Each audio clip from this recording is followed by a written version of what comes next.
तो चीन की अर्थव्यवस्था आप लोग हिलाना चाहते हैं, उनके एप्स को डिलीट करके, उनकी झालड़ नहीं खरीद के, उनके खिलौने नहीं खरीद के। बहुत खूब।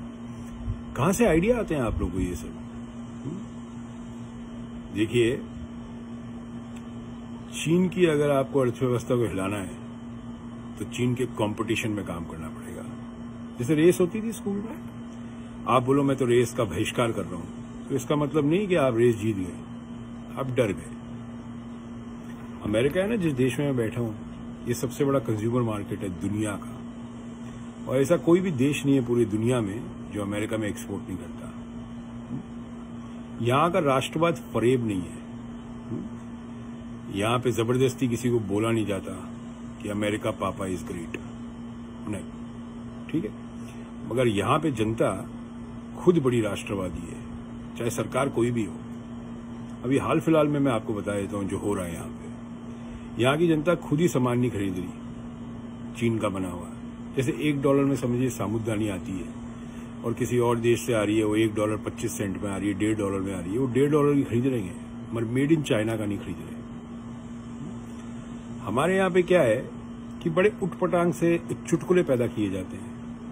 जो नेता हैं वो तो जुमले देते हैं, कुछ पत्रकार चुटकुले देते हैं और आवाम उसके मजे लेती है। मुझे ये समझ नहीं आ रहा कि ओलंपिक्स ऑफ बिजनेस में, ओलंपिक्स ऑफ बिजनेस समझते हैं क्या होता है?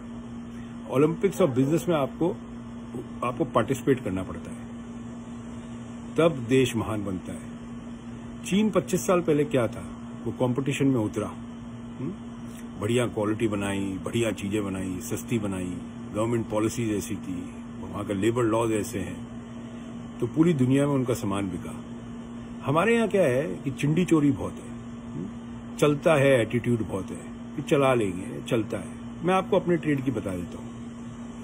हमारे ट्रेड में एक तरह का आभूषण बनता है जिसको बोलते हैं कुंदन का काम होता है। वो पहले बीकानेर में हुआ करता था किसी जमाने में, और ये जो आए थे मुगल एम्परर्स, ये उनकी ज्वेलरी थी, वो छोड़ के गए अपनी विरासत यहाँ पे। कुंदन मीने की जवाहरात, किसी भी झोरी से पूछेगा। आपको पता है कुंदन मीने की जो ज्वेलरी चाइना बनाने लग गया था, और इंडिया के जो ज्वेलर बैठे थे आउट ऑफ मार्केट हो गए थे। हमारे ट्रेड में ऐसा कोई पत्थर नहीं है जो चाइना नहीं बनाता। दूसरा, मैं आप लोगों का फरेब जो है राष्ट्रवाद का, उसका भी खुलासा कर देता हूं।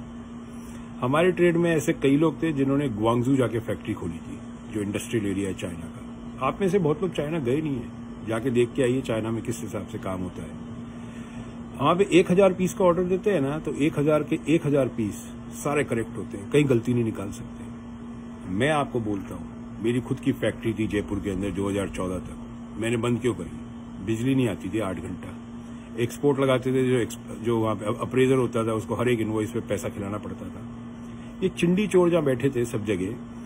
फिर कोई भी त्योहार आ जाए तो कभी डाकिया आ जाएगा, कभी कोई आ जाएगा, साहब दिवाली की मिठाई दे दो, दिवाली का ये दे दो। ये सब चाइना में नहीं होता है। चाइना में वर्क एथिक्स बहुत स्ट्रांग है, बहुत स्ट्रांग वर्क एथिक्स है। इसलिए चाइना दुनिया में कंज्यूमर मार्केट में नंबर 1 था। यहां तक कि अमेरिका का कंज्यूमर मार्केट चाइना ने खत्म कर दिया था।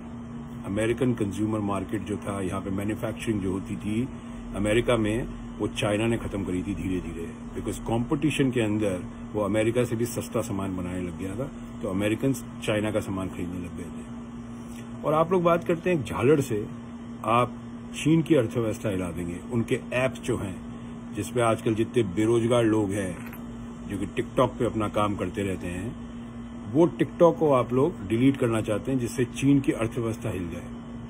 मुझे लगता है जो आप लोगों को ये सुझाव देते हैं ना, उनके ऊपर का जो माला है ना, वो बिल्कुल हिला हुआ है, वो करेक्ट सुझाव नहीं दे रहे। नहीं, चीन से अगर आपको कम्पीट करना है तो उनके साथ वही खेल खेलिए। अगर हम कोई चीज ऑर्डर करते हैं आपको, से फॉर एग्जाम्पल ये डंबल है, मैं आपको बताता हूं, अभी डंबल है, ये देखो कहां का है, ये सुनना आप, ये डंबल 1 साल पहले खरीदा हुआ था, मेड इन चाइना, ठीक है।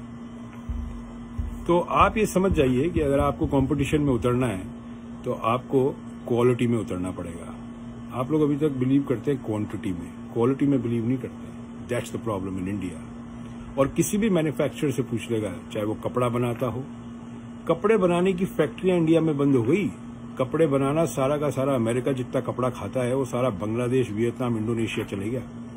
पूछिए कोई गारमेंट एक्सपोर्टर्स से क्या हाल है आज की तारीख में, क्योंकि वहां फैक्ट्री चलाना एक तरह से बहुत बड़ा काम है इंडिया में आज की तारीख में, बहुत बड़ा काम। जो लोग फैक्ट्री चला रहे हैं इंडिया में, आपको सलूट है। हर जगह ट्रेड यूनियंस हैं, फैक्ट्रियां बंद करवा देते हैं। महाराष्ट्र में एक ट्रेड यूनियन लीडर हुआ करते थे, उनका नाम था दत्ता सामंत। उनका एक ही काम होता था, फैक्ट्रियां बंद कराना, लोगों को ब्लैकमेल करना।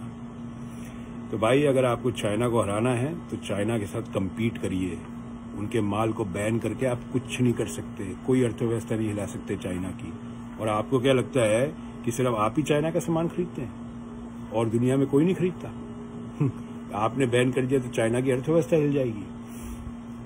स्क्रू डील है आप लोगों के और आपके नेताओं के, जो आपको इस तरह के सुझाव देते हैं। और जो लोग ये बात करते हैं कि झालड़ नहीं खरीदनी इस दिवाली पे, हर दिवाली पे बात होती है ना, झालड़ नहीं खरीदनी, बड़ी अर्थव्यवस्था हिल जाती है चीन की। थोड़ा समझ का इस्तेमाल करिए, कंपटीशन में उतरिए। कंपटीशन का जमाना है, कंपटीशन से भागिए मत। समझ में आई? वो स्टार्टअप इंडिया और ये एंटरप्रेन्योर्स, डिजिटल इंडिया, क्या हुआ इसका? कुछ नहीं हुआ। अगर स्टार्टअप्स होते आज की तारीख में इंडिया में तो थोड़ी बहुत फैक्ट्रियां लग चुकी होती, यंग एंटरप्रेन्योर्स पैदा हो चुके होते। आज जो 24 साल 25 साल का लड़का जो रात के 3 बजे लोगों को ज्ञान बांटता रहता है सोशल मीडिया पे, उसको रात को 10 बजे सोता है, सुबह अपनी फैक्ट्री चलानी थी उसको। ऐसा कुछ भी नहीं है। मजदूरों का क्या हाल हो चुका है आप ये सोच सकते हैं, ठीक है ना? जहाँ पे मजदूरों का, जहाँ पे एक 10 साल का बच्चा घर के नौकर को छिछी करके बुलाता हो, चुटकी करके बुलाता हो, जिसको इज्जत नहीं है लेबर की, वहां पे कभी भी लेबर इतनी सक्षम नहीं हो सकती कि वो चीन जैसी कंट्री से कम्पीट कर सके। और जैसे मैंने कहा, ग्वांगजू जाइए, पता करिए एयर एशिया की टिकट मिल जाती है $28,000 की, $28,000 की। जाइए, पता करिए, देखिए कैसे फैक्ट्रियां चलती है। टाइम, पंक्चुअलिटी अपने देश में कभी हुई नहीं है। चाइना में अगर ऑर्डर देते हैं कि 29 तारीख को डिलीवरी चाहिए तो 29 तारीख को डिलीवरी होती है। इंडिया में नंबर 1 प्रॉब्लम इस पंक्चुअलिटी नहीं है। ना नेता पंक्चुअल है, ना आवाम पंक्चुअल है। हर चीज डिले चलती है और एक पुरानी फितरत है, चला लेना भाई साहब, चल जाएगा। जहां 800 पीस दिए वहां 200 और चला लेना, इसे घुसा देंगे। तो ये बैन करने की और डिलीट करने की ये जो कहानी आप लोगों ने डाली है, इससे बाहर निकलिए और कंपटीशन में उतरिए। इतनी बड़ी आईटी इंडस्ट्री है, खुद के ऐप नहीं बना सकते आप, खुद का फेसबुक नहीं बना सकते, खुद का ट्विटर नहीं बना सकते। और गजब की बात यह है, ट्विटर कंपनी में और फेसबुक में सबसे ज्यादा आज की तारीख में इंडियंस काम कर रहे हैं अमेरिका में। और इंडिया में बैठ के वो लोग ट्विटर और फेसबुक जैसी चीज नहीं बना पा रहे। यहां तक कि जो आपकी कंपनी थी फ्लिपकार्ट, जो उसमें बंसल ब्रदर्स थे, वो भी अमेजोन में काम करते थे। वो यहां से सीख के आए जब उन्होंने फ्लिपकार्ट डाला था वहां पे। समझ में आई आपको बात? इसके आगे कहानी क्या है? अभी भी अमेजोन इंडिया कंपटीशन दे रहा है। अमेजोन इंडिया ने कितनी कंपनियां खरीदी वहां पे, आप लोगों को पता भी नहीं है आज तक। कंपटीशन करिए, भागिए मत। जय हिंद, भारत माता की जय।